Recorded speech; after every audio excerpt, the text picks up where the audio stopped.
CPAC's happening and they brought Ted Cruz. I don't know why, but he came prepared for comedy. If you consider this funny, take a look. God bless CPAC. I gotta say, Orlando is awesome. It's not as nice as Cancun.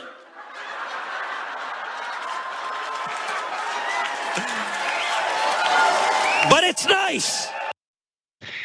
There's nobody in the world that likes self-deprecating humor more than me, but no, people are still suffering in Texas, and you're still lying about why you went to Cancun.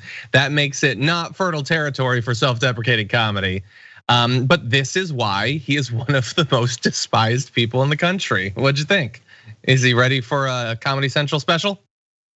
Yeah, conservatives have never, ever been funny, ever in the history of humanity.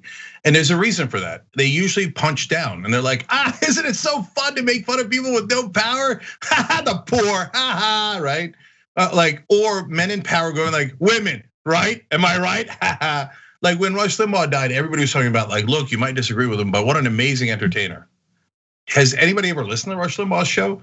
He never once made a joke. There was never a punchline. It was always like, black people, right? And everybody laughs like, black people suck. That's not a joke. That's not a joke. That's just you being, let's be polite and say a jerk. And here, in this case, at least he's making a joke about himself. Okay, that's much better. But you're joking around about like, remember how I left you guys in the cold and went to the Ritz-Carlton at Cancun? It's almost a little too self-deprecating. It's also really soon. I mean, he just earlier this week was saying the media is wrong to be so obsessed about this. It's just because they missed Trump.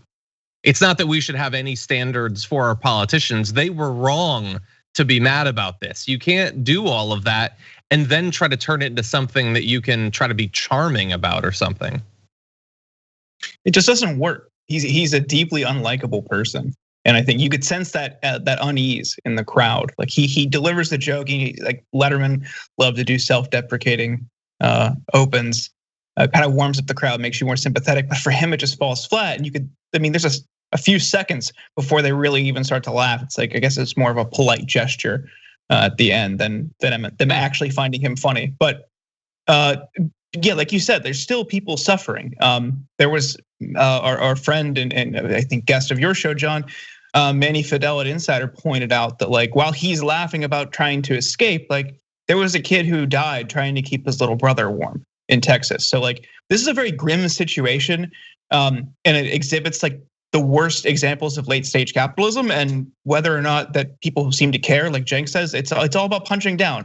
From him laughing about this and trying to get away to people like Rush Limbaugh or the recently canceled Star Wars person for making fun of trans people and commenting on different people of different races or ethnicities.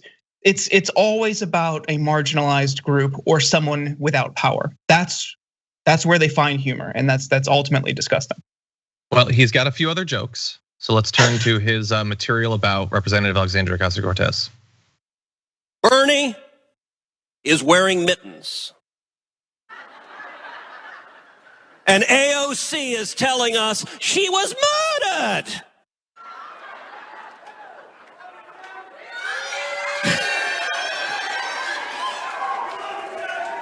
And the media desperately wants to see a Republican civil war. That is so bad. Like, I am terrified at the idea of trying to do stand-up comedy. I guess he does have a admirable characteristic. He can't tell when he's being like maxed out cringy. That was so, what was that voice that he did? Was that supposed to be Representative Ocasio-Cortez? Some sort of high-pitched squeal about moitered? She doesn't have that accent. I don't understand any part of that joke. Yeah, so just real quick, guys, like, none of it makes any sense, and we're gonna get to the substance here. First of all, mittens. Bernie's wearing mittens. So what? I don't get it. So what? What does that mean? Does that mean he's weak or something?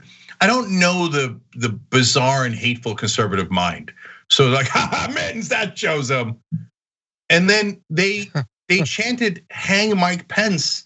The rioters did as they were entering the building. It's on tape. So were they planning on murdering someone? Yes. They were running through the halls looking to find Nancy Pelosi. Would they potentially? They brought a noose. They brought zip ties. Were some of them planning to kidnap people like Nancy Pelosi? Yes. No, there's no question about it. Would a top target have been AOC, especially since she was warned ahead of time about it? Yes, of course. It wouldn't have been some rando backbencher who's not in the news, right? So he's like joking around, "Oh, my fans, we're almost gonna murder AOC." Isn't that hilarious? No, Ted, I don't find that hilarious. I find you not only monstrous, but you're basically winking and nodding to this grotesque audience at CPAC. Hey, next time, maybe we'll do it right. Because we're all love the idea. We think it's a hoot to think about killing AOC.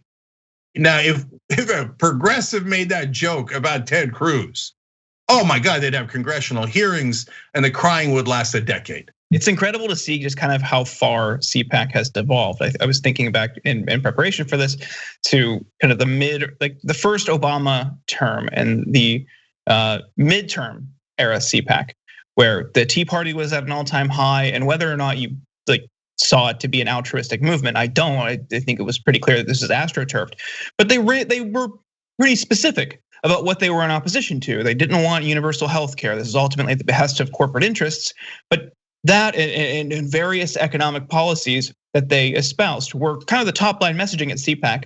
And to think about that, Ron Paul was super popular in that era, but now you basically have these weird culture war grievances taking center stage at this conference, which is a pretty influential moment and establishment in the Republican Party. So it's gone from opposition to Obama's healthcare policies now to Bernie's wearing mittens. Democrats are complaining. I want to go on vacation. Just complete lowbrow culture war BS. Yeah. Well, we have a few more jokes from Senator Cruz. Let's see what he's got. I remember there were reports that riots were going to come into suburban, mostly peaceful, fiery, but mostly peaceful. There were reports riots were going to come into the suburbs. I got to tell you, in Houston, where I live, there weren't any rioters. Because let's be very clear, if there had been, they would discover what the state of Texas thinks about the Second Amendment right to keep and bear arms. Oh, I get it.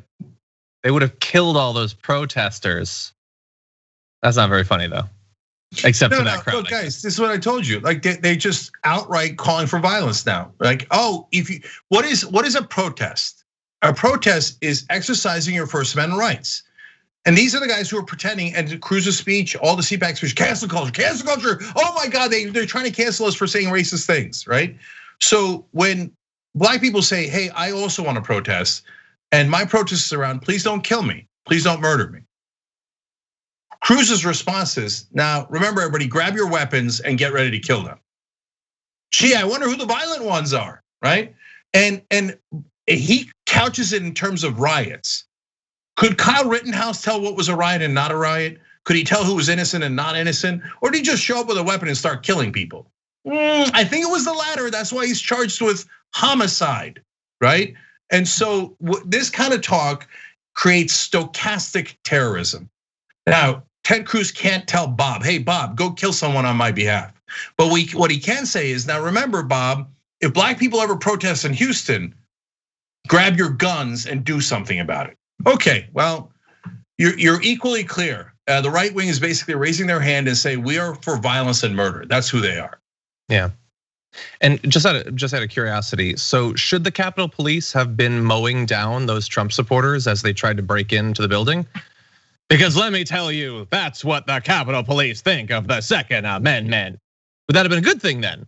You seem to imply that in certain circumstances, it would be good to mass murder people who are rioting.